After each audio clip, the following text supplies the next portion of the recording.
പകൽക്കാലം വന്നിരിക്കുന്ന എല്ലാവരെയും ദൈവം അനുഗ്രഹിക്കുമാറാകട്ടെ. സ്തോത്രം. അല്പനേര ചിന്തയ്ക്കായി വേദഭാഗം ഞാൻ മലയാളത്തിൽ അത് ഒരിക്കൽ കൂടെ വായിക്കുന്നു. സ്തോത്രം. അവൻ പടകിൽ കയറി ഇക്കരെ കടന്നു സ്വന്തം പട്ടണത്തിലെത്തി.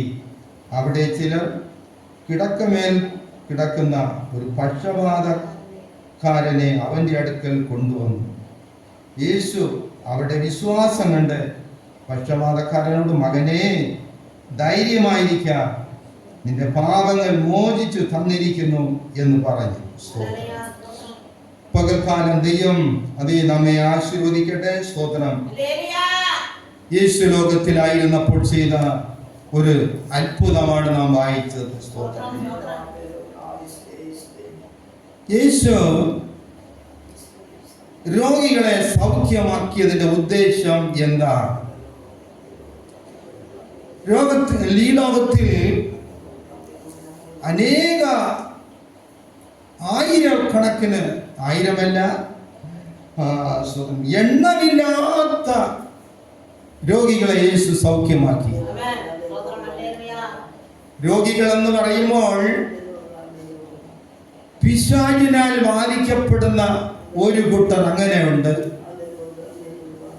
മന്ത്രവാദങ്ങളാലും ക്ഷുദ്രപ്രയോഗങ്ങളാലും രോഗികളായി വേദന അനുഭവിക്കുന്ന ഒരു സമൂഹം ലോകത്തിലുണ്ട്.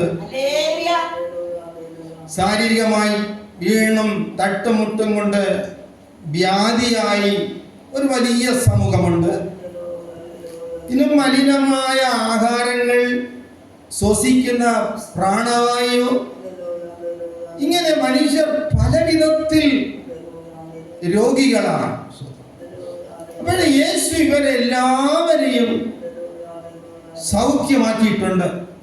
മത്തായി സുവിശേഷം 4-ാം വാക്യം വായിക്കുമ്പോൾ അവന്റെ അടുക്കൽ വന്ന സകല വ്യാധികളെയും യേശു സൗഖ്യമാക്കി എന്നൊക്കെ വായിക്കുവാൻ കഴിയും. അപ്പോൾ മനസ്സിലാക്കുക, യേശുവിനെ കൊണ്ട് സകലവും ചെയ്യുവാൻ കഴിഞ്ഞിട്ടുണ്ട്. അപ്പോൾ യേശുവിന്റെ പേര് പ്രസിദ്ധമാക്കാൻ യേശു ഒരിക്കലും ഈ രോഗസൗഖ്യം ഉപയോഗിച്ചിട്ടില്ല. ഇന്ന് നാം ലോകത്തിൽ നോക്കുമ്പോൾ ഒരു സമയത്തൊരു രോഗസൗഖ്യം ഉണ്ടായാൽ അവർ ഈ മാസികകളിലെല്ലാം പ്രിന്റ് ചെയ്ത് അടുത്തുള്ള ആത്മീക സഭകളിലും മറ്റ് സഭകളിലെല്ലാം ഇവര് ഈ മാസിക ഫ്രീ ആയി അയച്ചു കൊടുക്കാറുണ്ട്. നമുക്കിവിടെ അടിക്കടി ചില മാസികകൾ അങ്ങനെ കടന്നു വരും. അതൊക്കെ എന്തിനാന്ന് ചോദിച്ചാൽ അവരുടെ പേര് പ്രശസ്തിയാക്കുവാനാണ്. യേശു തന്റെ പേര് പ്രശസ്തിയാക്കുവാൻ ഒരു പ്രയത്നവും ചെയ്തില്ല. മാർക്കോസിന്റെ സുവിശേഷം 3-ാം അധ്യായം 11-12 വാക്യങ്ങളൊന്ന് വായിക്കാം.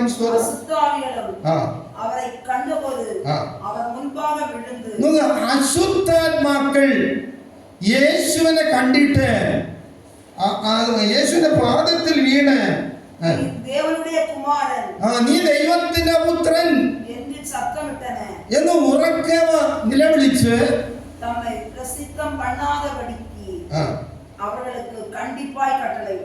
യേശുവിനെ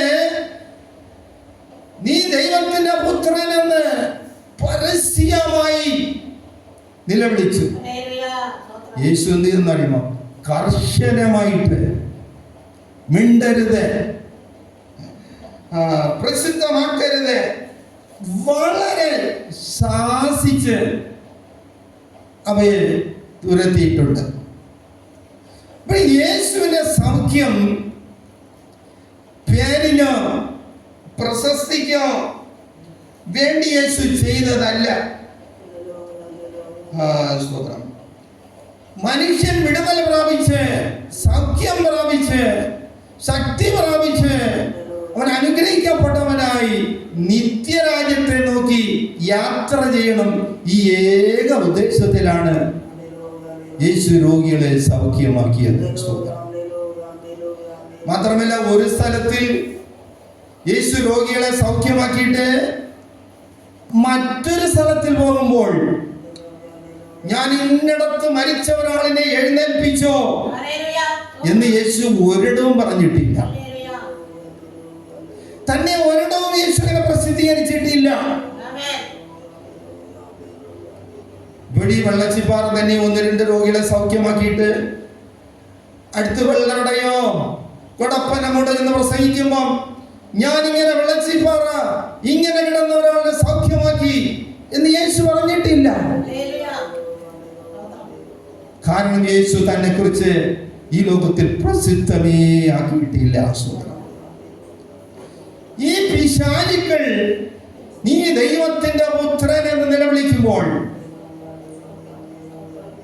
ഇന്നത്തെ ശുശ്രൂഷകന്മാര് പുറകെ ഒരു പിശാചിനെ വിളിച്ചുകൊണ്ടെങ്കിൽ എന്ത് ചെയ്യും? ഉറച്ചു വിളി, വാ വാ എന്റെ കൂടെ വാ എന്ന് പിശാചിനെ വിളിച്ചോണ്ട് നടക്കുമായിരുന്നു. അപ്പോൾ യേശുവിന്റെ ഉദ്ദേശം മനുഷ്യനെ നിത്യതയിലെത്തിക്കണം. മനുഷ്യന്റെ ഉദ്ദേശം അവർക്ക് സ്വന്തമായ ചില ചിന്തകളും സ്വന്തമായി ചിലത് സാധിക്കുവാനും മനുഷ്യരെ ചിലത് അവരുടെ ഇഷ്ടത്തിന് നിയന്ത്രിക്കാനുമാണ് ഇതിന്റെ പരിശ്രമം. എന്നെ കേൾക്കുന്ന പ്രിയപ്പെട്ടവരെ, കടലും കരയും ഓടി ഒരു മനുഷ്യനെ കൊണ്ടുവന്നിട്ട് നരകയോഗ്യനാക്കുന്ന ലോകമാണിതെന്നുള്ളത് മനസ്സിലാക്കിക്കൊള്ളണം. 2 പത്രോസ് 2-ാം-അധ്യായം-3-ാം-വാക്യത്തിൽ അതേ സൂത്രം പത്രോസ് ഇതിനെക്കുറിച്ച് ഒരു ചെറിയ ബോധം മനുഷ്യന് കൊടുത്തിരിക്കുന്നത് എന്തെന്നറിയാമോ? മനുഷ്യന്റെ ബുദ്ധി ഉണരുവാൻ പത്രോസ് പറഞ്ഞിരിക്കുന്നത് 2-ാം-അധ്യായം-3-ാം-വാക്യം, தந்திரமான வார்த்தைகளால் உங்களை தங்களுக்கு ஆதாயமாக வசப்படுத்திக் கொள்வார்கள். பூர்வ காலம் முதல் മതി മൂലമെടുത്തേക്കൊന്ന് വായിച്ചേ. സ്തോത്രം. 2 പത്രോസ് 2-ാം-അധ്യായം-3-ാം-വാക്യം, മനുഷ്യർ നിങ്ങളെ വശീകരിച്ച് കൊണ്ടുപോയി നിങ്ങളെ വാണിഭമാക്കരുത് എന്നാണ് അവിടെ എഴുതിയിരിക്കുന്നത്. അപ്പോൾ മനുഷ്യൻ പബ്ലിഷ് ചെയ്യുന്നതിനും മനുഷ്യനെ തന്ത്രങ്ങൾ ഉപയോഗിക്കുന്നതും വിളിച്ചുകൊണ്ടിരുത്തി നരകയോഗ്യനാകും. നരകയോഗ്യൻ എങ്ങനെ? വാണിഭമാക്കും എന്ന് പറഞ്ഞാൽ ചില ആദായത്തിന് വേണ്ടി മനുഷ്യനെ തപ്പി നടക്കുന്നവർ ഇന്ന് ലോകത്ത് ധാരാളമുണ്ട്. ഹല്ലേലൂയ. കേൾക്കുന്ന പ്രിയപ്പെട്ടവരെ, യേശുവിന്റെ ഉദ്ദേശം അതല്ല. യേശുവിന്റെ ഉദ്ദേശം ഒരു മനുഷ്യനെ നിത്യതയിലെത്തിക്കണം. സ്തോത്രം. മാർക്കോസിന്റെ സുവിശേഷം 7-ാം-അധ്യായം 31 മുതൽ വായിക്കണം. அவர் தீரு சீதோன் பட்டணங்களின் எல்லைகளை விட்டு புறப்பட்டு தெற்கோலின் எல்லைகளின் வழியாய் கலிலேயா கடலருகே வந்தார். യേശു ഗലീല കടപ്പുറത്ത് വന്നു. அங்கே கொன்னை வாயுடைய ஒரு ചെവിടനെ, അവിടെ അവർ വിക്കനായ ഒരു ചെകിടനെ എന്ന് പറഞ്ഞാൽ സംസാരിക്കാനും അവന് കഴിയില്ല, കേൾവിയുമില്ല. വിക്കനായ ഒരു ചെകിടനെ യേശുവിന്റെ അടുത്ത് കൊണ്ടുവന്നു.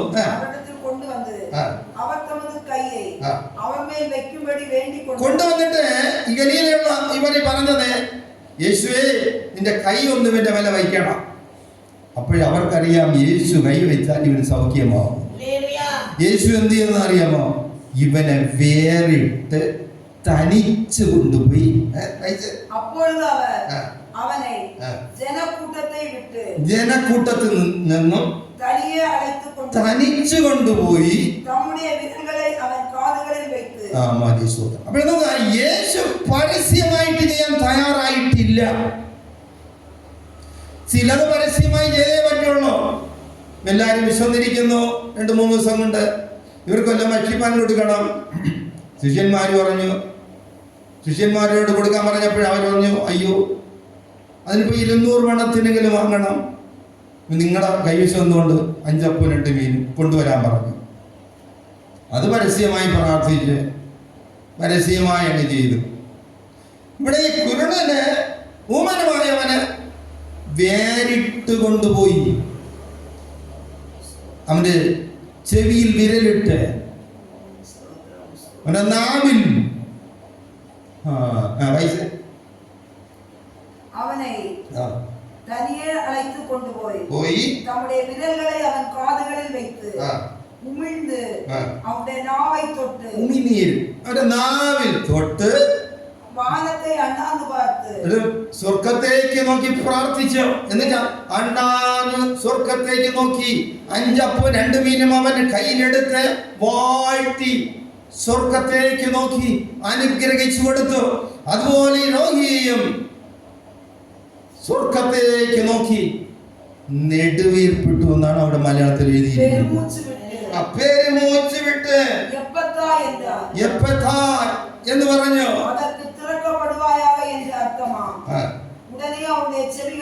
ഉടനെ അവന്റെ ചെവി തുറന്നു. അവൻ ശരിയായി സംസാരിച്ചു. ഇവിടെ യേശുവിന്റെ പ്രവൃത്തികൾ ഒന്നും அதை ஒருவருக்கும் சொல்ல வேண்டாம் என்று அவர்களுக்கு கட்டளையிட்டார். അപ്പൊ യേശുവിന്റെ പ്രവൃത്തി ഒന്നും പരസ്യമാക്കാൻ ചെയ്തതല്ല. ഇത് ചെയ്തിട്ട് പറഞ്ഞു ആരോടെയും പറയരുത്, ആരോടെയും പറയരുത്. അപ്പൊ യേശുവിന്റെ ആ ഉദ്ദേശം ഒന്ന് മനസ്സിലാക്കിക്കൊള്ളണം. മനുഷ്യനെ രക്ഷിപ്പാൻ വന്ന കർത്താവ് മനുഷ്യന് വിടുതലും വിമോചനവും സൗഖ്യവും ശക്തിയും ആരോഗ്യം പകർന്നുകൊണ്ട് മനുഷ്യന്റെ ജീവിതത്തിൽ ദേഹത്തിൽ ആത്മാവിൽ വിടുതൽ പകർന്ന് അവനെ സൗഖ്യമാക്കുവാന് അവൻ അനുഗ്രഹമായിരിക്കാന് യേശുവിന്റെ ഓരോ പ്രവർത്തനങ്ങളും തെളിവായി വെളിപ്പെടുന്നുണ്ട്. ഇന്നും അപ്പൊ യേശുവിന്റെ പേര് പ്രശസ്തമാക്കാനല്ല. രണ്ടാമത് സൈനിക ബലം കൂട്ടുവാനുമല്ല യേശു ഇവിടെ വന്ന രോഗികളെ സൗഖ്യമാക്കിയത്. കുറെ ആളുകളെ സംഘടിപ്പിച്ച് ശക്തിമത്തായ ഒരു സംഘടന ഉണ്ടാക്കുവാൻ അതിനുവേണ്ടിയല്ല യേശു ലോകത്തിൽ വന്നത്. നിത്യതയ്ക്ക് എല്ലാവരെയും ഒരുക്കേണ്ടതിന്. മത്തായി സുവിശേഷം 26-ാം അധ്യായം 50 മുതൽ ഒന്ന് വായിക്കാമേ. യേശു അവനെ നോക്കി സ്നേഹിതനെ എന്നത്തിற்காக വന്നിരിക്കുകയായി என்றார். യേശുവിനെ പിടിക്കുവാൻ ഗെത്സമന തോട്ടത്തിൽ പോയ അവസരത്തിൽ പടയാളികൾ അവനെ പിടിക്കുവാൻ കൈവച്ചു. യേശുവിന്റെ കൂട്ടത്തിലുള്ള ഒരുവൻ വാളെടുത്ത് ഒരു വെട്ടി ഒരുവനെ വെട്ടി.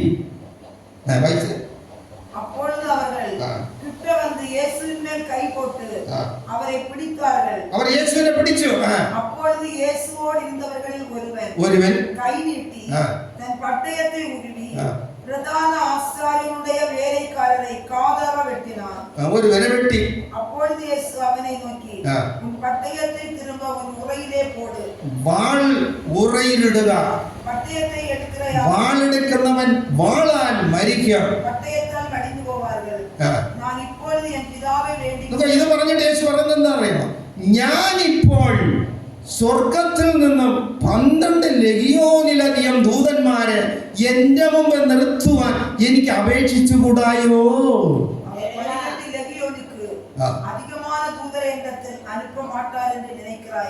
ഞാൻ പറഞ്ഞങ്ങനെ നടക്കുകയില്ലയോ?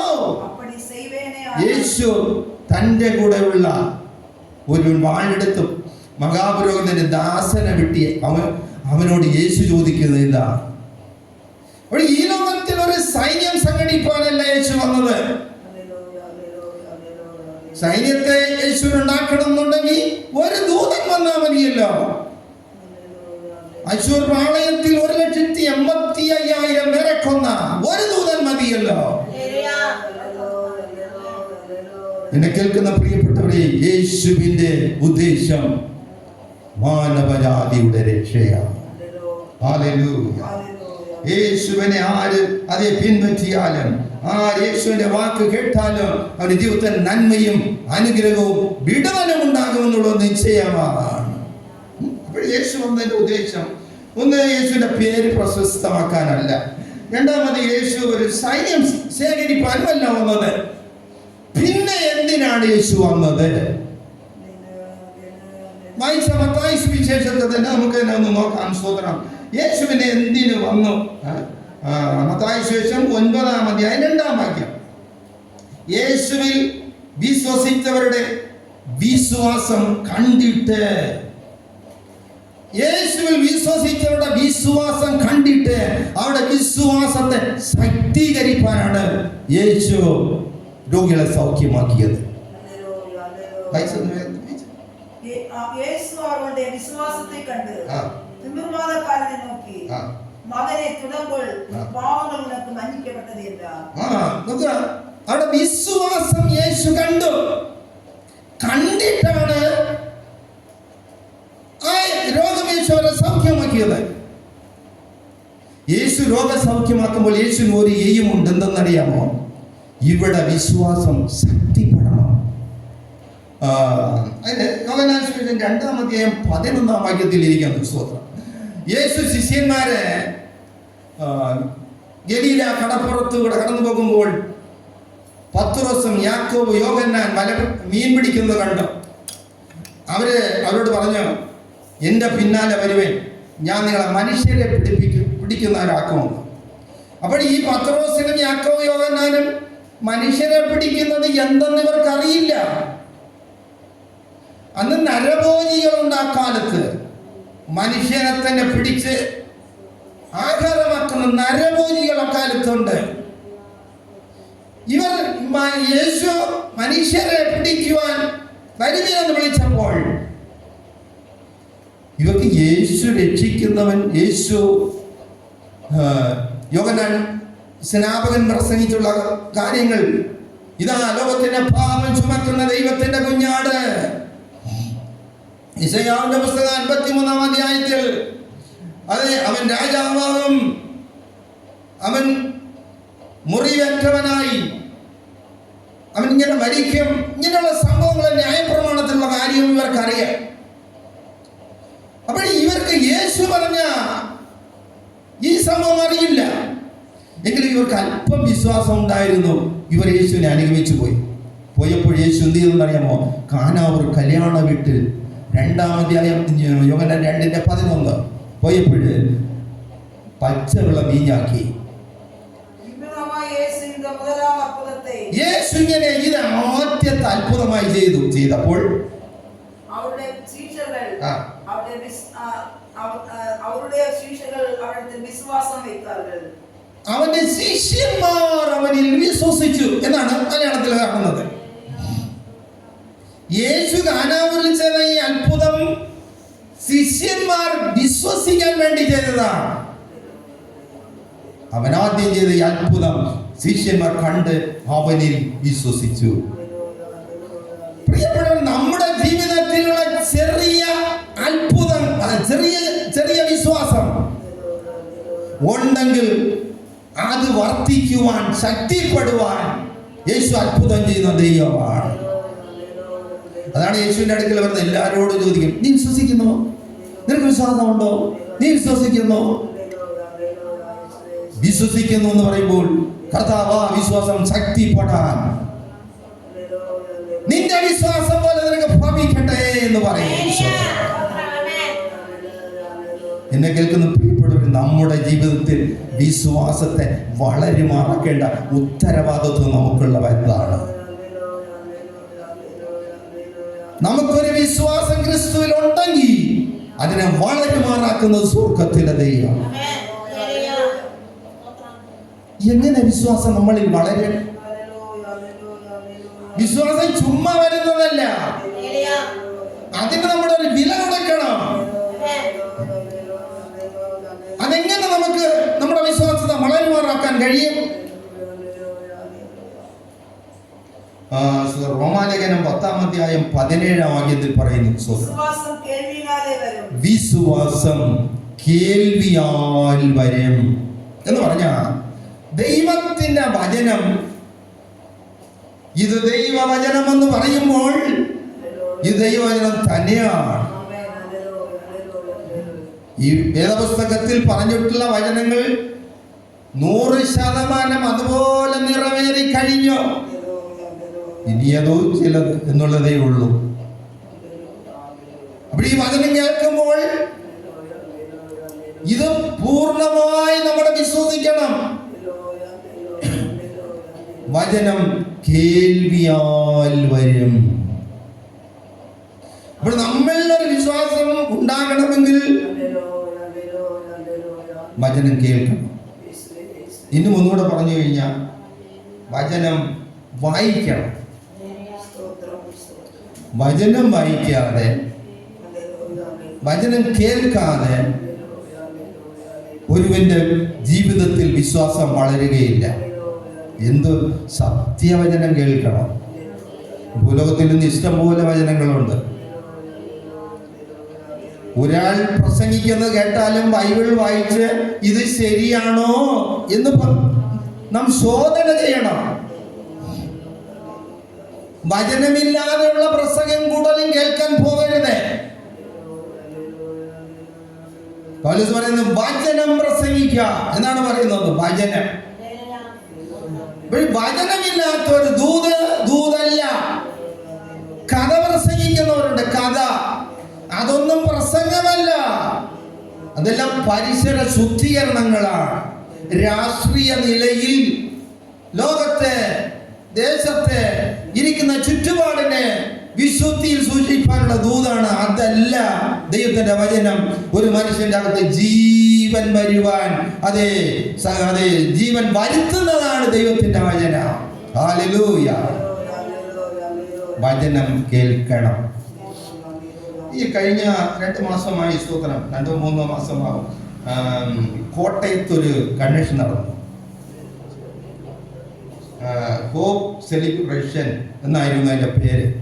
Hope celebration. കോട്ടയത്തിന് പെന്തക്കോസ്ത് വിഭാഗം നടത്തിയ ഒരു കൺവെൻഷൻ. ഏകദേശം കുറച്ച് വർഷങ്ങൾക്ക് മുമ്പ് ഒരു കൺവെൻഷൻ നടന്നു. കൊറിയയിലെ യോങ്കിച്ചോ വന്ന് നടത്തിയതാണ്.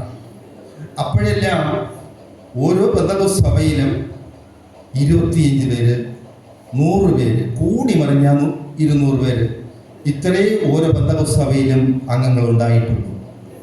ഈ യോങ്കിച്ച വന്ന് പ്രസംഗിച്ച ശേഷം എല്ലാ പെന്തക്കോസ്ത് സഭയിലും 1000, 2000, 3000 ഇങ്ങനെ അംഗസംഖ്യ വർദ്ധിച്ചു. ഈ കഴിഞ്ഞ ഈ കൺവെൻഷനിൽ അവർ പറഞ്ഞതാ. അത് നെറ്റിൽ ഇപ്പോഴും ഉണ്ട്.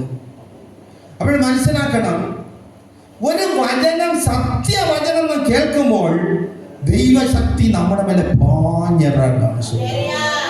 കാരണം വചനത്തിന് ശക്തിയുണ്ട്. വചനം രക്ഷിക്കുന്നത്, വചനം സൗഖ്യമാക്കുന്നത്, വചനം വിടുവിക്കുന്നത്, വചനത്തിന് എല്ലാ അധികാരവുമുണ്ട്. യേശു ലാസറിന്റെ കല്ലറയ്ക്കൽ ചെന്നുകൊണ്ട് ലാസറേ പുറത്തു വരിക എന്ന് പറഞ്ഞതേ ഉള്ളൂ. അങ്ങനെ ഞാൻ പുറത്തു വന്നു. അപ്പോൾ ഈ വചനം ഈ പെന്തക്കോസ്ത് പാസ്റ്റർമാരും വിശ്വാസികളും കേട്ടപ്പോൾ ദൈവത്തിന്റെ ശക്തി അവിടെ മേലെ ഇറങ്ങി.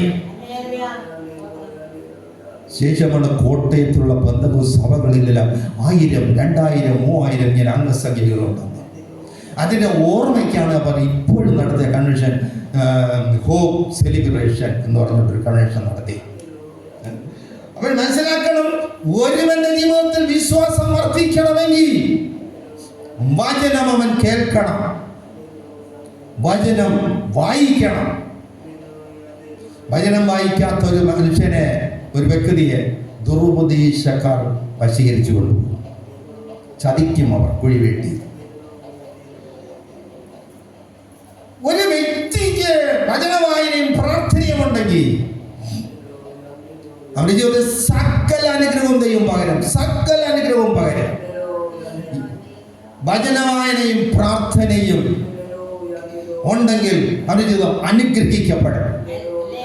നമുക്ക് സങ്കീർത്തനം 55-ന്റെ 17-ാം വാക്യം, ദാവീദ് കാലത്തും ഉച്ചയ്ക്കും വൈകിട്ടും പ്രാർത്ഥിച്ച് കരയുന്ന ഒരു വ്യക്തിയായിരുന്നു.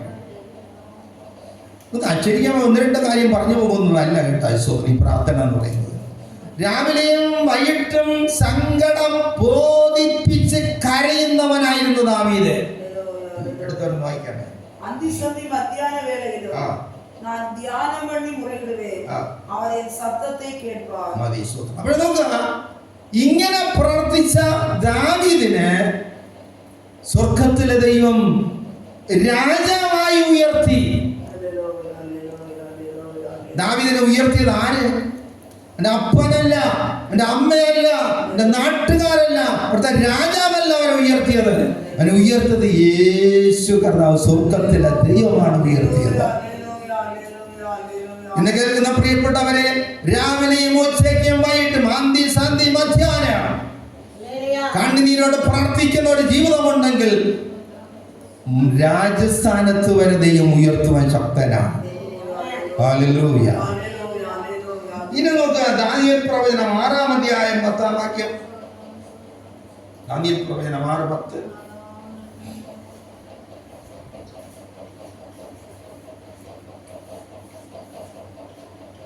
ദാനിയേൽ 6:10. தானியேலோ என்றால் அந்த பத்திரத்துக்கு கையெழுத்து வைக்கப்பட்டது என்று அறிந்த போதிலும் தன் வீட்டுக்குள்ளே போய் தன் மேலறையிலே எருசலேமுக்கு நேராக பலகணிகள் திறந்திருக்க அங்கே தான் முன் செய்து வந்தபடியே தினம் 3 வேளையும் ദിവസവും 3 പ്രാവശ്യം தன் தேவனுக்கு முன்பாக முழங்கால் படியிட்டு ஜெபம் பண்ணி ஸ்தோத்திரம் செய்து. ദാനിയേല് മാളിക മുറി, എന്റെ വീട്ടിൽ മേൽമാടിയിൽ വീട്ടിനുള്ളിൽ യെരൂശലേമിന് നേരെ വാതിൽ തുറന്നിട്ട്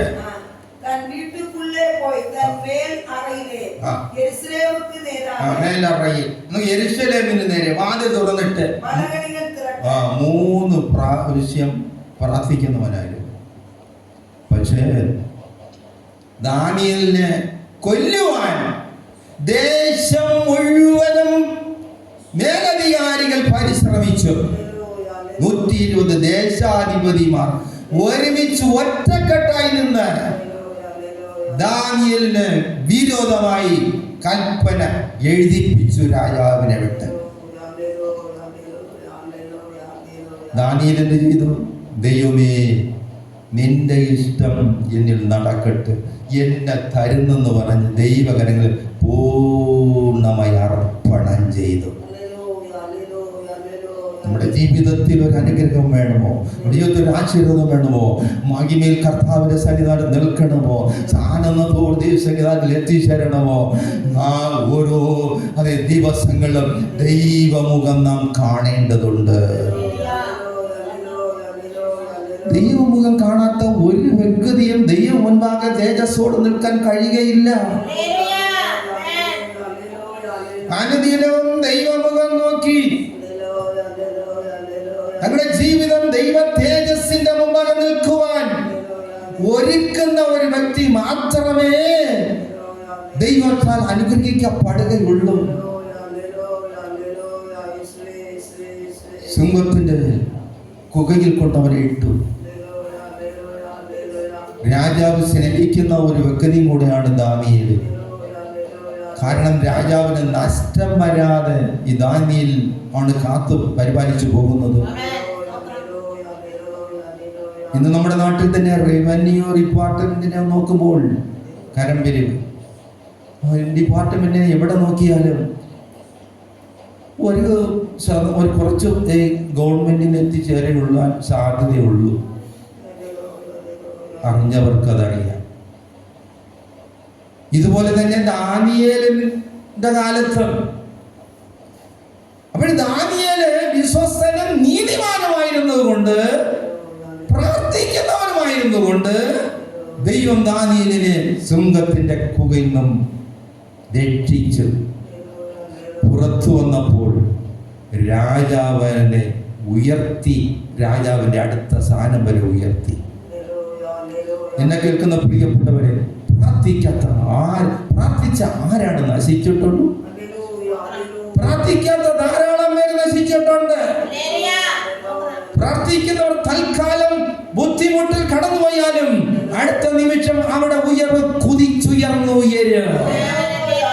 ഓ, ഇവനൻ തീർന്നു, ഇവനെ കൊണ്ട് ഇനി ഒന്നും സാധ്യമല്ലെന്ന് പുറന്തള്ളുമ്പോൾ സ്വർഗത്തിലെ ദൈവം നിമിഷം കൊണ്ട് ഇവന്റെ അവസ്ഥകളെ ഉയർത്തി, ഇവന്റെ ദേഹം ദേഹി ആത്മാവിനെ സൗഖ്യമാക്കി, ഇവന്റെ ബുദ്ധിമണ്ഡലത്തെ പ്രകാശിപ്പിച്ച് ഇവന്റെ ജീവിതത്തിൽ ഉന്നത പദവിയിൽ കൊണ്ടെത്തിക്കുക. ഹല്ലേലൂയ. എന്താണത്? പ്രാർത്ഥന.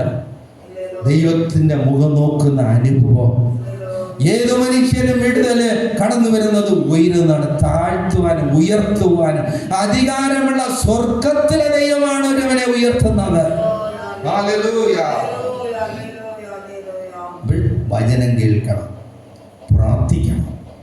അടുത്ത് ചെയ്യേണ്ടതെന്നറിയാം, സങ്കീർത്തനം 50:23 ഭാഗം പറയുന്നറിയാം. വായിക്കണം, പ്രാർത്ഥിക്കണം, നടക്കെ ക്രമപ്പെടുത്തണം.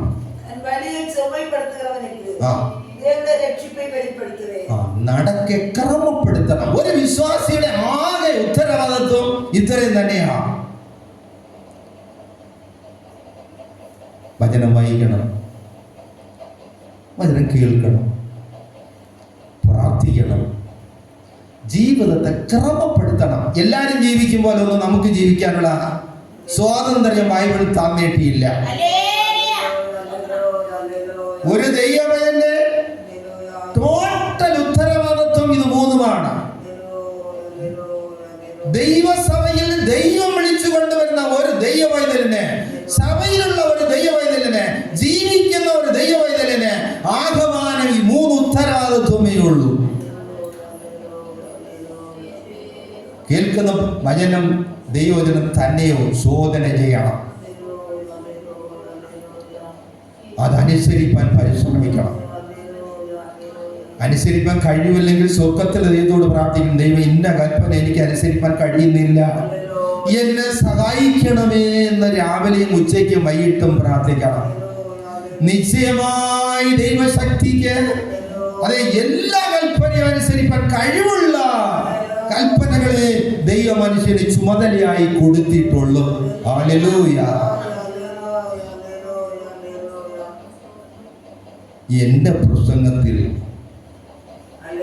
മൊത്തമേ ഇത്രയേ ഉള്ളൂ കേട്ടോ, അതിനപ്പുറത്തൊന്നുമില്ല.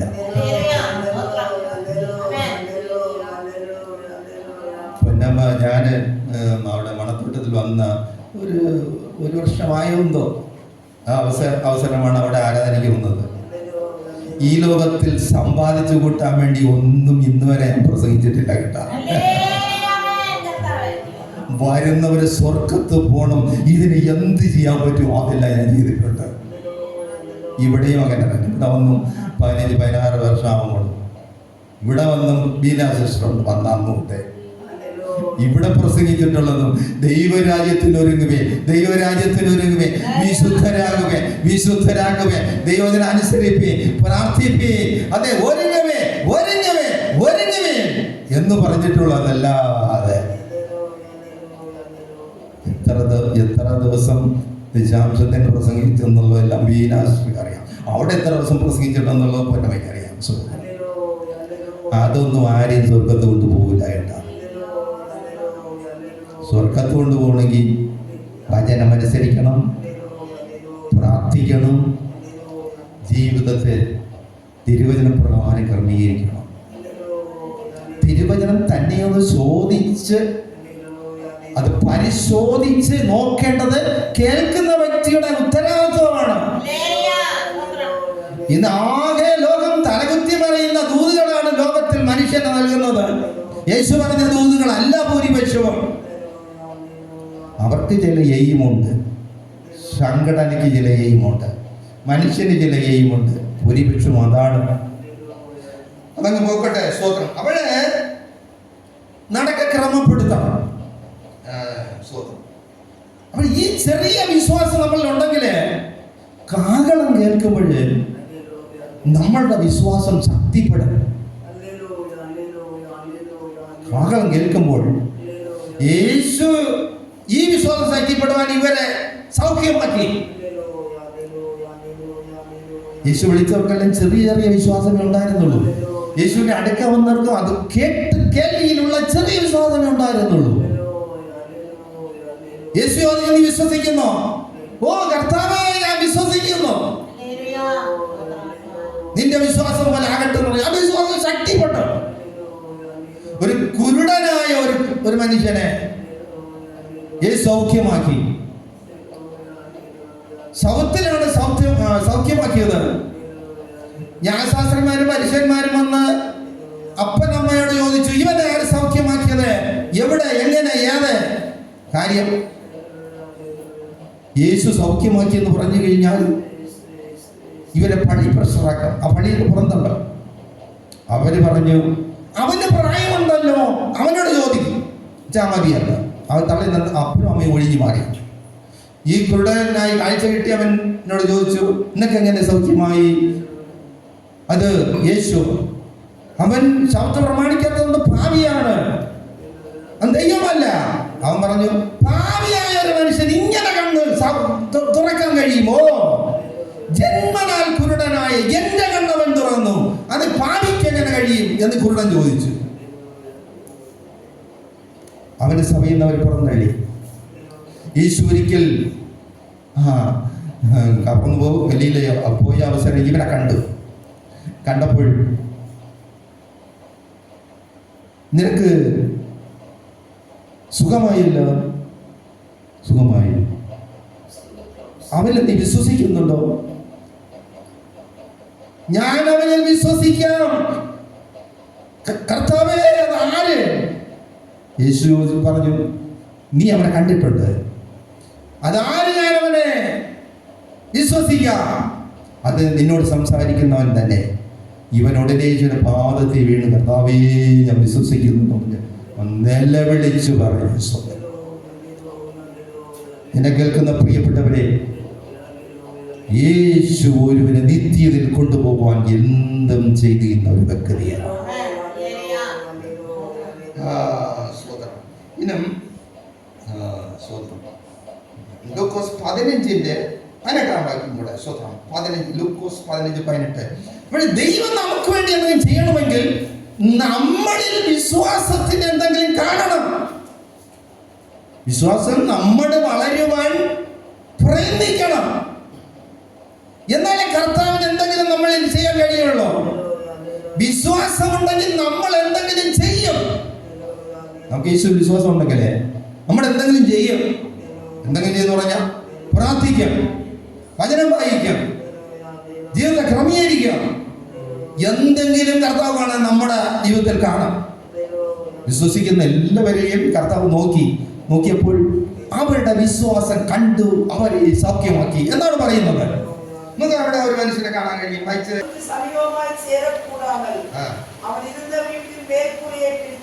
ഈ ഒരു പക്ഷപാതക്കാരനെ യേശുവിന്റെ അടുക്കൽ കൊണ്ടുവന്നപ്പോൾ യേശു ഒരു വീട്ടിൽ ഇരിക്കുകയാണ്. ഈ ജനക്കൂട്ടം തള്ളി ഞെരുക്കി നിൽക്കുകയാണ്. യേശുവിന്റെ അടുക്കൽ ഇവിടെ കൊണ്ടുപോകാൻ വഴിയില്ലാതെ വന്നപ്പോൾ ഈ കൊണ്ടുവന്നവർ എന്ത് ചെയ്തെന്നറിയാം? കെട്ടിടത്തിന്റെ മുകളിൽ കയറി മേൽക്കൂര പൊളിച്ചു.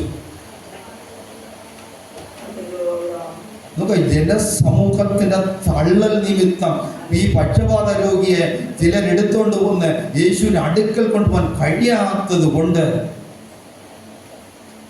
മേലെ കൂര പൊളിച്ച്, ഓട് പൊളിച്ച്.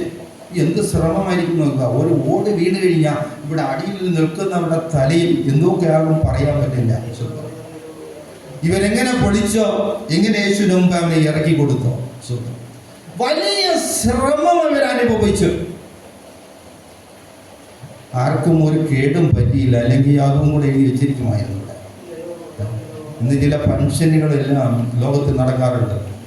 ഈ പെന്തക്കോസ്ത് കൺവെൻഷനെല്ലാം നടക്കുന്നിടത്ത് ലക്ഷങ്ങൾ കൂടിയാലും വലിയ അപകടമൊന്നും കൂടുതൽ ഇതുവരെ പറഞ്ഞു കേട്ടിട്ടില്ല. മറ്റ് മതങ്ങളിലെല്ലാം ഒരുപാട് ഈ ഇടയ്ക്ക് നദികളിൽ സ്നാനം എന്ന് പറയുന്നത് നടന്നു. ഒത്തിരി പേര് അതിൽ മരിച്ചു, തള്ളലുന്തലും. കൂടാതെ വേറെ ചില ഫംഗ്ഷനുകളിൽ നമ്മുടെ കേട്ടിട്ടുണ്ട് വാർത്തയിൽ ഒത്തിരി ആളുകൾ മരിച്ചിട്ടുണ്ട് ആ തള്ളലും ഉന്തലും കൊണ്ട്. അപ്പോൾ മനസ്സിലാക്കണം, ദൈവജനം എപ്പോഴും സമാധാനമുള്ളവർ, അല്പം കഷ്ടം സഹിച്ചാലും ആർക്കും കേടുവരാതെ തങ്ങളെ തന്നെ സൂക്ഷിക്കുന്നവർ. ഇവർ യേശുവിന്റെ അടുക്കൽ വന്നു, ഒരു പക്ഷപാത രോഗിയെ കൊണ്ടുവന്നു. യേശുവിന്റെ അടുക്കൽ പോകാൻ വഴിയില്ല. അവനെ ജനസമൂഹ നിമിത്തം அப்பொழுது 4 பேர் ஒரு திமிர்வாதக்காரனை சுமந்து கொண்டு அவரிடத்தில் வந்தார்கள். ജനക്കൂട്ടത്തിന്റെ നിമിത്തം അവർക്ക് സമീപമായി ചേരക്കൂടാമൽ യേശുവിന്റെ അടുക്കൽ കൊണ്ടുപോകാൻ കഴിഞ്ഞില്ല. അവരിരുന്ന വീട്ടിൽ മേൽക്കൂരയെ പിരിച്ച് തിറപ്പാക്കി, മുകളിലുള്ള മേൽക്കൂര പൊളിച്ച് തിറപ്പാക്കി തിമിർവാദക്കാരൻ കിടക്കുന്ന പടുക്കയെ ഇറക്കിനാர்கள். യേശുവിന്റെ മുമ്പേ ഇറക്കി കൊടുത്തു. അവർ യേശു അവരുടെ വിശ്വാസത്തെ കണ്ട് തിമിർവാദക്കാരനെ നോക്കി, മകനെ, ഉൻ പാപങ്ങൾ നിനക്ക് മன்னிக்கப்பட்டது என்றார். അവർ യേശുവിന്റെ അടുക്കൽ കൊണ്ടുവന്നു. അവന്റെ മുമ്പിൽ വയ്പാൻ ശ്രമിച്ചു. പുരമേൽ കയറി ഓടി നീക്കി യേശുവിന്റെ മുമ്പിൽ ഇറക്കി വെച്ചു. അവർ ചെയ്ത കാര്യങ്ങളെല്ലാം നോക്കണം. മലയാളത്തിൽ ശരിക്കും വായിച്ചു എന്നാൽ ഒന്നൊന്നായി പറയാനുണ്ടായിരുന്നു. സ്തോത്രം. അവർ 3-4 കാര്യം അവർ ചെയ്തു. യേശുവിന്റെ അടുക്ക കൊണ്ടുവന്നു. അതുകൊണ്ട് മുമ്പിൽ കൊണ്ടുവയ്പാൻ ശ്രമിച്ചു. കഴിയാത്തത് കൊണ്ട് മേൽ കൂര പൊളിച്ചു, ഇറക്കി വെച്ചു. ഇതെല്ലാം യേശു കണ്ടപ്പോഴെന്ത് ചെയ്തു? അവരുടെ വിശ്വാസം കണ്ടു, അവനെ സൗഖ്യമാക്കി. ഇവിടെ നമ്മുടെ ഒന്നും ചെയ്യാതെ നമുക്ക് കർത്താവിൽ നിന്ന് ഒരു വിടുതൽ വേണമെന്ന് പറഞ്ഞാൽ എങ്ങനെയോ? നമ്മുടെ വചനം കേൾക്കണം, അതിനെ വായിക്കണം, പ്രാർത്ഥിക്കണം, നടക്ക ക്രമപ്പെടുത്തണം. യേശു ഇത്രയും കണ്ടു കഴിഞ്ഞാൽ നിശ്ചയം നമ്മുടെ ജീവിതത്തിൽ എന്തെങ്കിലും ഒരു ഉയർവ് നന്മ തരാതെ നമ്മെ ദൈവം വിടുകയില്ല. നമ്മൾ എന്ത് നന്മ ആഗ്രഹിച്ചാലും, ഒന്നുകിൽ സൗഖ്യം, അല്ലെങ്കിൽ ഒരു തൊഴിൽ മണ്ഡലം, ഇല്ലെങ്കിൽ ഏതെങ്കിലും ഒരു നന്മ, ഏതെങ്കിലും ഒരു ആശീർവാദം നമുക്ക് വേണമെങ്കിൽ എന്തെങ്കിലും നമ്മളിൽ ദൈവം കാണണം. അവരുടെ വിശ്വാസം കണ്ടു, അവരെ സൗഖ്യമാക്കി. ഇനും യോന 3-ാം അധ്യായം 5-ാം വാക്യം, യോന 3-ാം അധ്യായം 5-ാം വാക്യത്തിൽ യോന എന്ത് ചെയ്യുന്ന അറിയുമോ? നിനവേല് ചെന്ന് നിനവേ പോയി യോന പ്രസംഗിക്കുന്നു. വായിച്ചു 3:5. യോന നിനവേൽ പോയി പ്രസംഗിച്ചു. അപ്പോൾ ജനങ്ങൾ എന്ത് ചെയ്തു? വിശ്വസിച്ചു. അടുത്ത് വിശ്വാസിത്ത് ഉപവാസം ചെയ്യുമ്പടി കൂറിനാர்கள். பெரியோர் முதல் சிறியோர் மட்டும் രട്ടുടുത്തി കൊണ്ടാர்கள். ഒരു ഉപവാസം നിനവേക്കാർ പ്രഖ്യാപിച്ചു. എല്ലാവരും രട്ടുടുത്തു. இந்த செய்தி நினிவேயின் ராஜாவுக்கு எட்டினபோது അവൻ എല്ലാവരും ഒരു ഉപവാസം പ്രഖ്യാപിച്ചു. എല്ലാവരും രട്ടുടുത്തിരുന്നു. ഇത് രാജാവിന്റെ അടുക്ക രണ്ടാമതായി ചെന്ന് പറ്റുന്നത്. രാജാവ് പറഞ്ഞിട്ട് എന്ത് ചെയ്തു? രാജാവും രട്ടെടുത്ത് വെണ്ണീരിലിരുന്ന് രാജാവും ഒരു ഉപവാസം പ്രഖ്യാപിച്ചിട്ട് ഒരു കൽപ്പനയും കൂടെ ഇട്ടു. എല്ലാവരും നിങ്ങളുടെ ദുർമാർഗങ്ങളും സാഹസവും കൊല്ലും എല്ലാ പാപവും ഉപേക്ഷിച്ച് നിങ്ങൾ ഉപവസിക്കണം. വെള്ളമോ ഭക്ഷണമോ ഒന്നും ആരും എടുക്കരുത്. മൃഗങ്ങൾക്ക് പോലും ആടുമാടുകൾക്കും വെള്ളം കൊടുക്കരുത് എന്ന് പറഞ്ഞൊരു ഉപവാസം പ്രഖ്യാപിച്ചു. മതി ഞാൻ പറഞ്ഞ സ്തോത്രം. എനിക്ക് വായിച്ച സമയത്തിന് വായിച്ചു തരണം. സ്തോത്രം. ഹല്ലേലൂയ. എല്ലാവർക്കും ഒരു ഹല്ലേലൂയ പറയാം. ഹല്ലേലൂയ. സ്തോത്രം. അപ്പോഴേ ഇത് നിനക്കാർ മൊത്തമായിരുന്നു. അടുത്ത കാര്യം പറയണമെങ്കിൽ വായിച്ചില്ലെങ്കിൽ ബുദ്ധിമുട്ടാണ് ആകെ. എങ്ങനെയും ഇത് ദൈവം എന്ത് ചെയ്തു? ഇത് കണ്ടു, അവരെ രക്ഷിച്ചു. മനസ്സിലായ? സ്തോത്രം. 10-ാം വാക്യം 3:10. സ്തോത്രം. மீனுக்கு கட்டளையிட்டார், அது யோனாவை கரைக்கு அவர்கள் தங்கள் பொல்லாத வழிகளை விட்டு திரும்பினார்கள் என்று தேவன் அவருடைய கிரியைகளை பார்த்து நாம் அவர்களுக்கு செய்வேன் என்று சொல்லி இருந்த தீங்கை குறித்து மனஸ்தாபப்பட்டு அதை செய்யாதிருந்தார். അതങ്ങ് പോകട്ടെ. സ്വതന്ത്രം. അവിടെ വിശ്വാസം, നമ്മുടെ വിശ്വാസം സ്വർഗം കാണണം കേട്ടാ. നിങ്ങൾക്ക് ആശയം കിട്ടും, അല്ലാതെല്ലാം കിട്ടൂല. കാര്യം ഇങ്ങനെ ആയുണ്ട്. സ്വതന്ത്രം. ആശയം കിട്ടും, വചനം തെറ്റൂല. സ്വതന്ത്രം. അപ്പോൾ നമ്മളുടെ വിശ്വാസം ദൈവം കാണണം.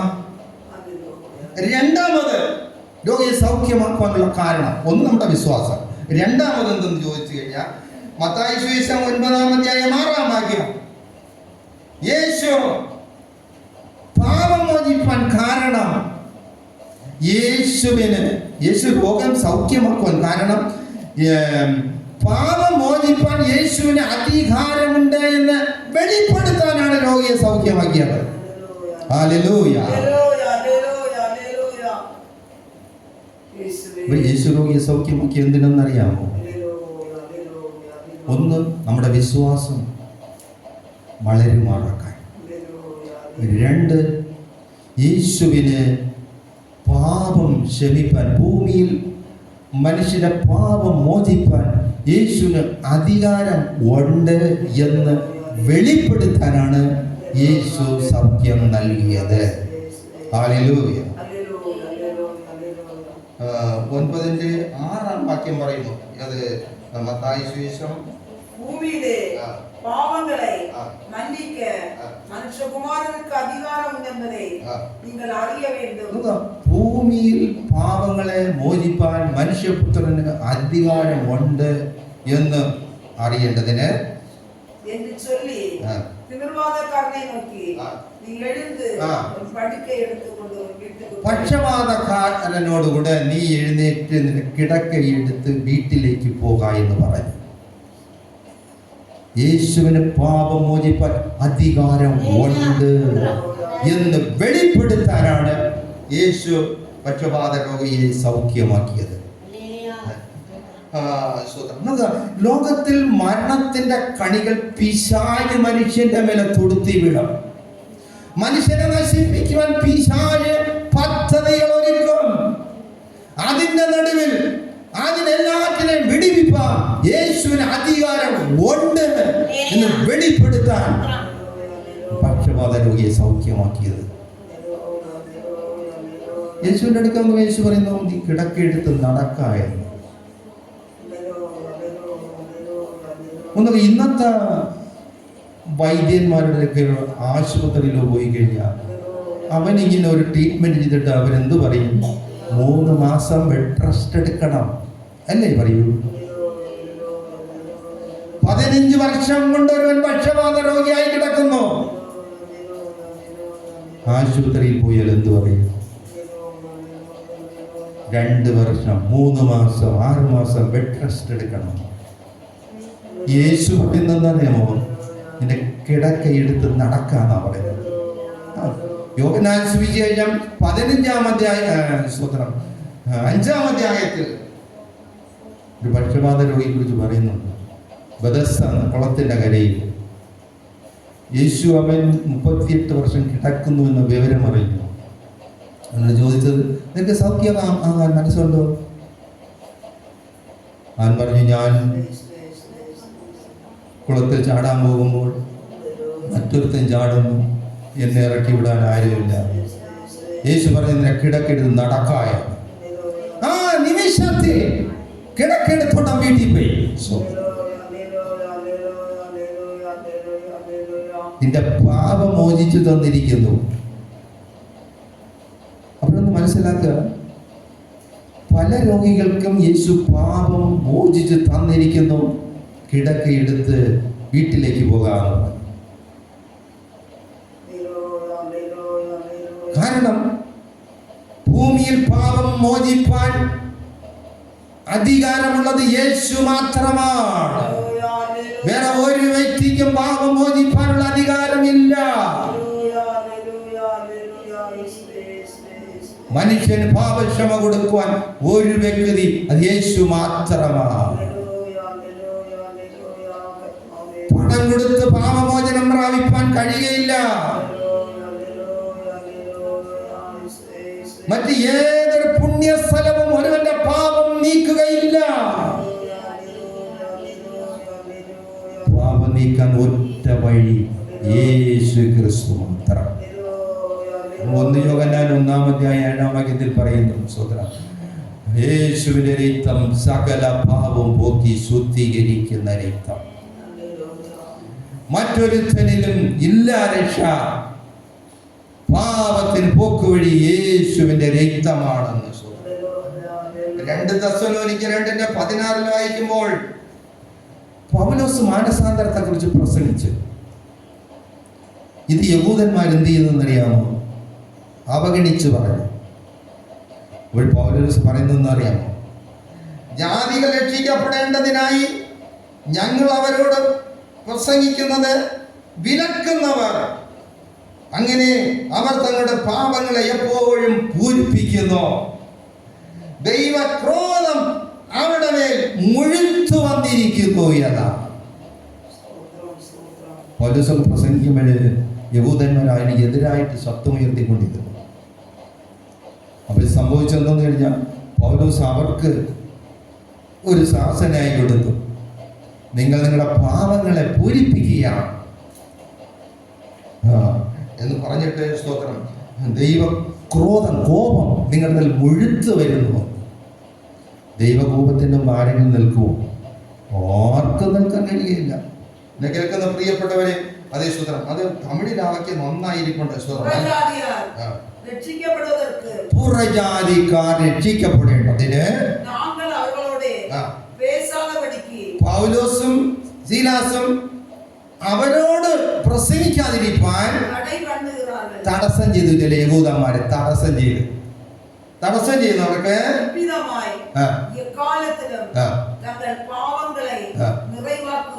അവരുടെ പാപങ്ങൾ, പിതാക്കന്മാർ ചെയ്ത പാപങ്ങളെ ഇവർ പൂരിപ്പിക്കുമോ? നിവർത്തിക്കുക. അടുത്ത് അവരുടെ മേൽ കോപാക്കിനി, ദൈവക്രോധം വന്നിരിക്കുന്നു. പൂർണ്ണമായി ദൈവക്രോധം പൂർണ്ണമായി വെളിപ്പെട്ടു വരുന്നു. നമുക്ക് ദൈവജനത്തിനും ദൈവത്തിന്റെ രക്ഷയ്ക്കും ദൈവമൊരുക്കിയ പാപക്ഷമയ്ക്കും വിരോധമായി വായി തുറക്കുന്ന വില പൂർണ്ണമായ ശിക്ഷ വരുമെന്ന സ്തോത്രം. ഇന്നും 1 പത്രോസ് 2 സ്തോത്രം 9 വാക്യം.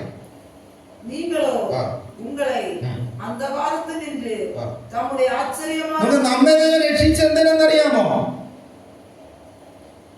ദൈവം നിങ്ങളെ ഇരുട്ടിൽ നിന്നും പുറത്തു കൊണ്ടുവന്ന് അത്ഭുത പ്രകാശനമാണ് ദൈവം നമ്മുടെ അകത്ത് തരുന്നത്. യേശുവിന്റെ അടുക്കൽ വന്നു കഴിഞ്ഞാല് അത്ഭുത പ്രകാശനമാണ് അകത്ത് തരുന്നത്. വെളിച്ചത്തിൽ നമ്മെ കൊണ്ടുവരുന്നു. അടുത്ത്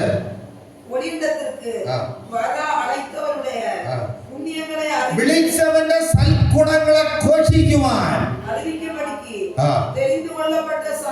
നമ്മെ അതിനുവേണ്ടിയാണ് ദൈവം വിളിച്ചത്. കേട്ടോ? ആശ്വാസം. അന്ധകാരത്തിൽ നിന്ന് അത്ഭുത പ്രകാശനത്തിലേക്ക് കൊണ്ടുവന്ന നമ്മളെ, അതെ, അവന്റെ സൽഗുണങ്ങളെ ഘോഷിക്കുവാൻ രാജകീയ പുരോഹിത വർഗമാക്കിയെന്ന്. രാജകീയ പുരോഹിത വർഗം യേശു രാജാവായി വരും. അവന്റെ പുരോഹിത വർഗമായിട്ടാണ് നമ്മളെ ഇരുട്ടിൽ നിന്നും വെളിച്ചത്ത് കൊണ്ടുവന്നിരിക്കുന്നത്. മനസ്സിലാക്കണം, ദൈവം നമ്മുടെ പാപം ക്ഷമിച്ച് നമ്മുടെ രോഗം സൗഖ്യമാക്കി നമുക്കൊരു വിടുതൽ തരുമ്പോൾ ദൈവത്തിന്റെ പദ്ധതി എന്തെന്ന് ചോദിച്ചാൽ, നമ്മെ പോലെ അതേ കഷ്ടപ്പെടുന്ന, രോഗത്തിലായിരിക്കുന്ന, ദുഃഖത്തിലായിരിക്കുന്ന, വേദനയിലായിരിക്കുന്നവർക്ക് യേശുവിനെ നിങ്ങളെ വിടുവിപ്പാൻ കഴിയുമെന്ന് ഒരു വാക്കെങ്കിലും പറയണം. അതിനു വേണ്ടിയാണ്. ദൈവം വലിയവനാണ്, ദൈവം വലിയവനാണ്. അപ്പൊ യേശു സൗഖ്യമാക്കുന്നത് എന്തിനെന്ന് ചോദിച്ചാൽ, ഒരുവനിലുള്ള വിശ്വാസം വർദ്ധിപ്പിക്കാൻ, ശക്തിപ്പെടുത്താൻ. അതുകൂടാതെ യേശുവിന് പാപം ക്ഷമിക്കുവാൻ അധികാരമുണ്ടെന്ന് വെളിപ്പെടുത്താനാണ്. ഒരു കാര്യം കൂടെ വേഗത്തിൽ പറഞ്ഞു നിർത്താം. സഹോദരൻ, മാർക്കോസിന്റെ സുവിശേഷം 2-ാം അധ്യായം 12-ാം വാക്യം. മത്തായി സുവിശേഷം 9-ാം അധ്യായം 8-ാം വാക്യം. ഞാനെങ്കിലും ശരിയായി വായിക്കണം. മാർക്കോസ് 2:12. ഉടനെ അവൻ എഴുന്നേറ്റ് കിടക്കയെടുത്തു എല്ലാരും കാണെ പുറപ്പെട്ടു. അതുകൊണ്ട് എല്ലാവരും വിസ്മയിച്ചു, ഇങ്ങനെ ഒരു നാളും കണ്ടിട്ടില്ല എന്ന് പറഞ്ഞു. സ്തോത്രം. മാർക്കോസ് 2:12.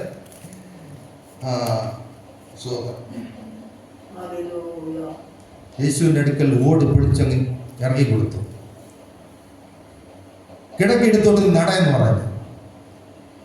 അവൻ കിടക്കെടുത്തോണ്ട് അങ്ങ് നട. നോക്കി നിന്ന ജനമെല്ലാം അത്ഭുതപ്പെട്ടു.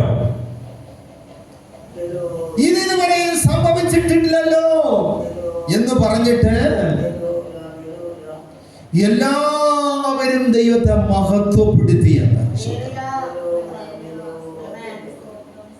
അപ്പോൾ നമുക്ക് ദൈവത്തെ നാം മഹത്വപ്പെടുത്താൻ കടമപ്പെട്ടവരാണ്. ദൈവത്തിന്റെ മഹത്വം കണ്ടവരാണ്. ദൈവിക വിടുതൽ അനുഭവിച്ചവരാണ്. എത്രയോ കഷ്ടങ്ങളും ദൈവം നമ്മെ വിടുവിച്ചു.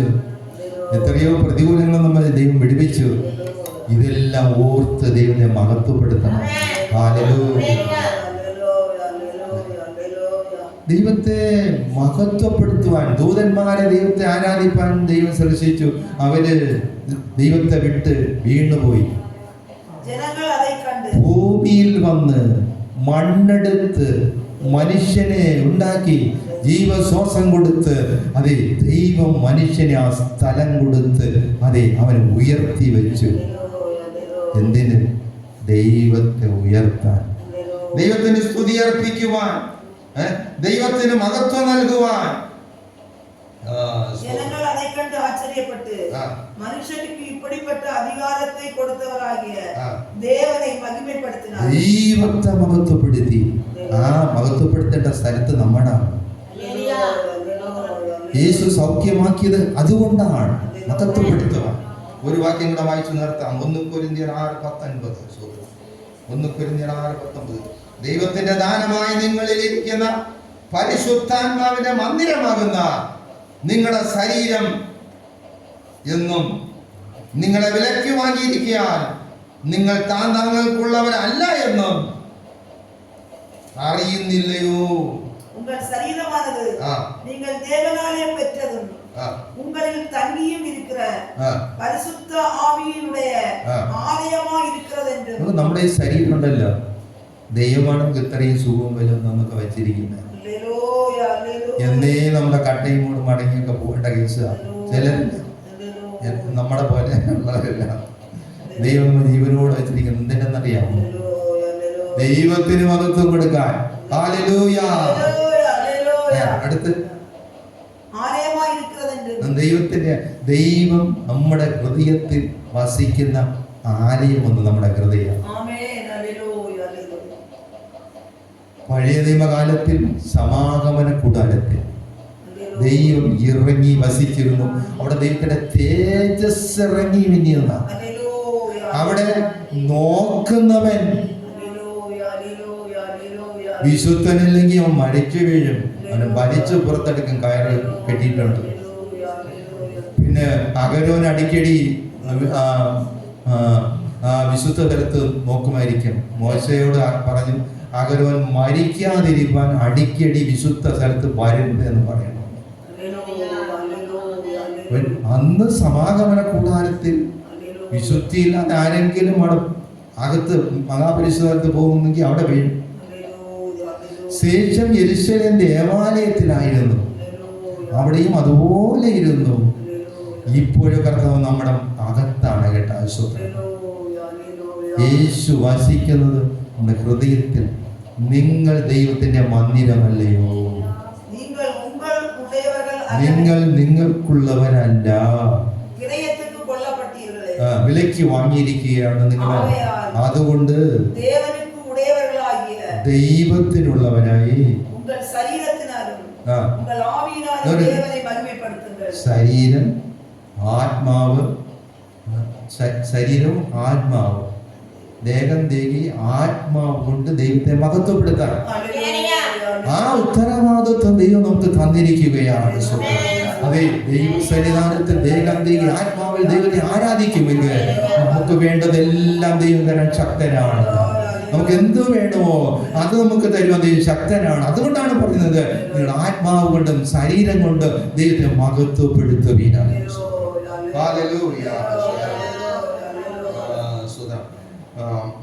ഒരു വേദഭാഗം കൂടെ വായിച്ച് നിർത്താം. നെഹേമ്യ പ്രവചനം 9-ാം അധ്യായം 2-3 വാക്യങ്ങൾ. ഈ ഇസ്രായേൽ ദൈവത്തെ ആരാധിച്ചത് എങ്ങനെയാണെന്ന് അറിയാമോ? പഴയ നിയമകാലത്ത് ഇസ്രായേൽ ജനം ദൈവത്തെ ആരാധിച്ചത് 24-ാം തീയതിയിലെ ഇസ്രായേൽ സന്തതിയാർ 9 എന്നല്ലേ, ഇസ്രായേൽ സന്തതിയാർ മറു ജാതിയാരെല്ലാം വിട്ടു പിരിந்து ഇസ്രായേൽ സന്തതി വേർപാട് അനുസരിച്ചാണ് ഇന്ന് പ്രാർത്ഥിച്ചത്. ഇസ്രായേൽ ജനം വേർപെട്ടിരുന്നു. ലോകത്തിൽ മറ്റ് ജനവുമായി ഒരു വേർപാട് അവർക്കുണ്ടായിരുന്നു. എന്ന് പറഞ്ഞാൽ ദൈവജനത്തിന് വിശ്വാസികളല്ലാത്ത ഈ ലോക ജനങ്ങൾ അതേ സ്തോത്രം ഒരു അതിരും പരിധിയും ഉണ്ട്. ഉറ്റ സ്നേഹിതരല്ല. കാരണം അവരെപ്പോഴും ദൈവജനത്തിന് എതിരായി സംസാരിക്കുന്നവരും ദൈവജനത്തിന് കേടുവരുത്തുന്നവരുമാണ്. ഇസ്രായേൽ അതുകൊണ്ട് അവരെ വിട്ട് പിരിഞ്ഞിരുന്നു. അടുത്ത് അവരുടെ പാപങ്ങളും അവരുടെ പിതാക്കന്മാർ ചെയ്ത പാപം, അവർക്ക് അറിയാവുന്ന പാപം എല്ലാം അവർ ഏറ്റു പറഞ്ഞു പ്രാർത്ഥിച്ചു. അടുത്ത് അന്നൊക്കെ ഇവര് ഇതെല്ലാം ഏറ്റു പറഞ്ഞ് പ്രാർത്ഥിച്ചിട്ട് ഇവര് എഴുന്നേറ്റ് നിന്ന് ഒരു യാമം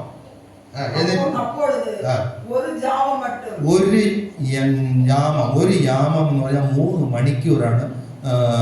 അതേ സ്തോത്രം ഒരു യാമം എന്ന് പറയുന്നത്. ഇസ്രായേലിന്റെ പഴയ നിയമകാലത്താണെങ്കിൽ സ്തോത്രം 4 മണിക്കൂർ. യേശുവിന്റെ ആ സമയത്ത് 3 മണിക്കൂറാണ്. ഇവിടെ ഇസ്രായേൽ ജനം 4 മണിക്കൂർ എഴുന്നേറ്റ് നിന്ന്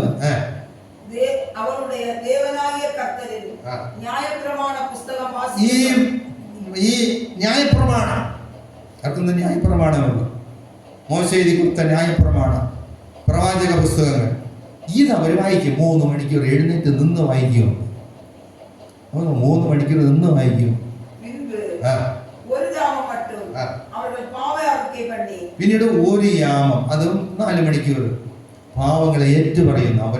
അവർക്ക് ഓർമ്മയുള്ളതും എല്ലാ പാവം ഏറ്റുപറയുന്നു. അടുത്ത്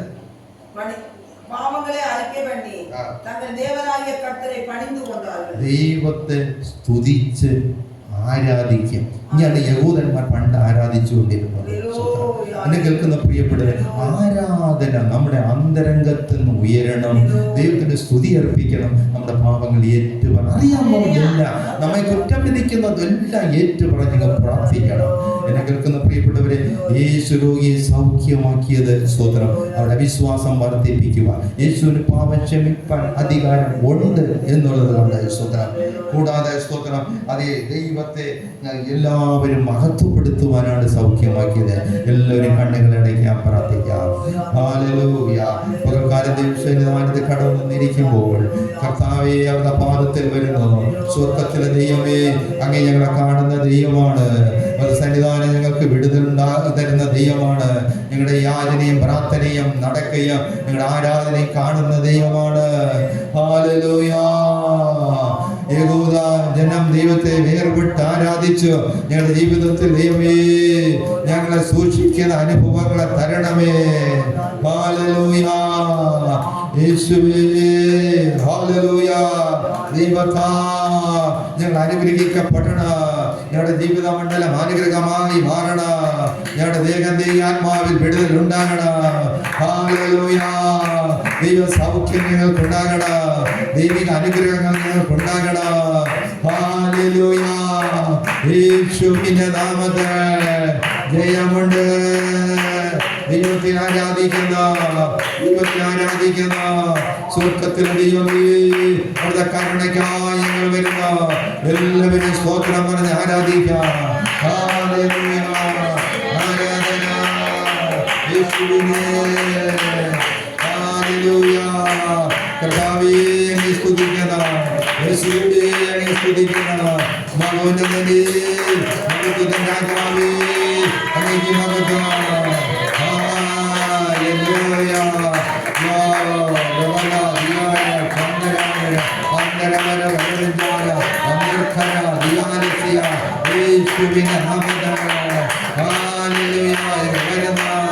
അങ്ങനെ സൗഖ്യമാക്കുന്ന ദൈവ, അങ്ങനെ പാപമോചിക്കുന്ന ദൈവ, അങ്ങനെ രോഗിയെ സൗഖ്യമാക്കുന്ന ദൈവ.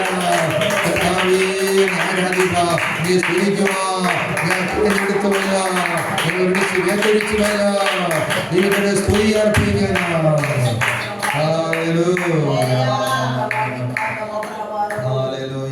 സ്തോത്രം സ്തോത്രം സ്തോത്രം സ്തോത്രം. യേശുവേ അങ്ങേക്ക് മഹത്വം. സ്തോത്രം പരമപിതാവിനു സ്തുതി പാടാം. അവനല്ലോ ജീവനിൽ നൽകിയവൻ. പരമപിതാവിനു സ്തുതി പാടാം.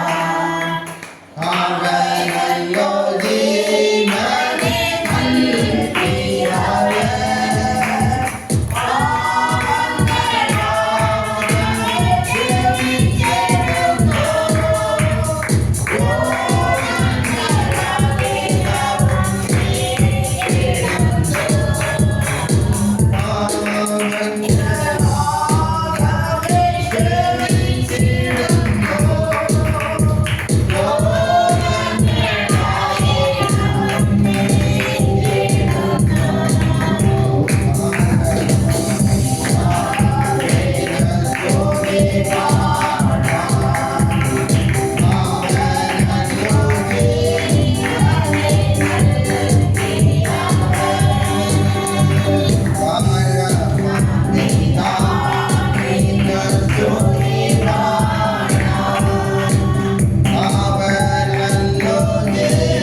മഹാപരിശുദ്ധനും നീതിമാനുമായ ദൈവമേ, സ്വർഗ്ഗ പിതാവേ, കർത്താവേ, പകൽക്കാലം അങ്ങേ ആരാധിപ്പാൻ, അങ്ങേ സ്തുതിപ്പാൻ വാദാന്തിയെ കടന്നു വന്നിരിക്കുന്നു നാഥ.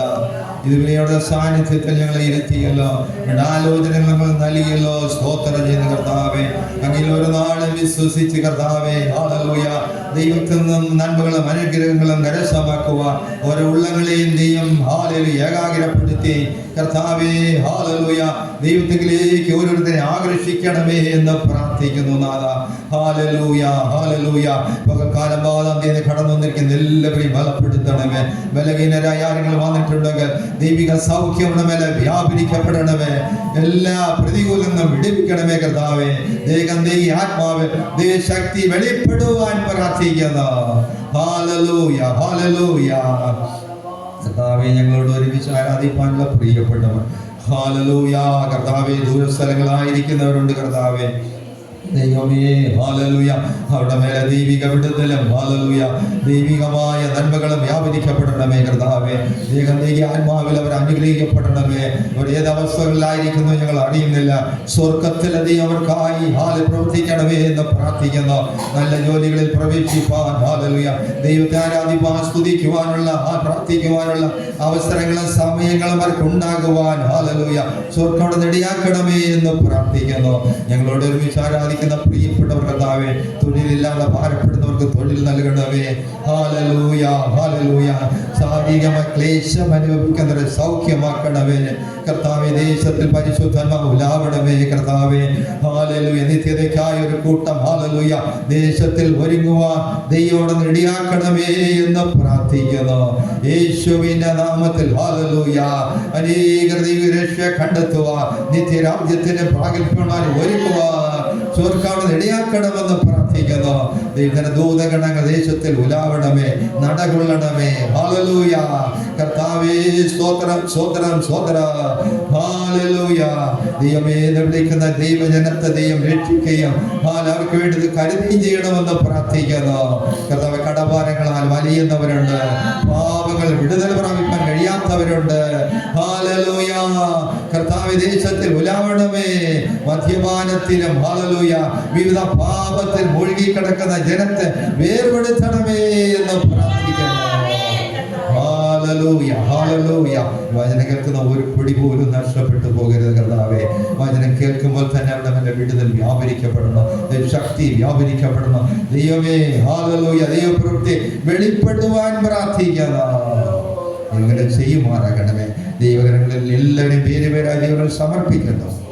യേശു ക്രിസ്തുവിന്റെ നാമത്തിൽ അപേക്ഷിക്കുമ്പോൾ പ്രാർത്ഥന കേൾക്കണം സ്വർഗീയ പിതാവേ.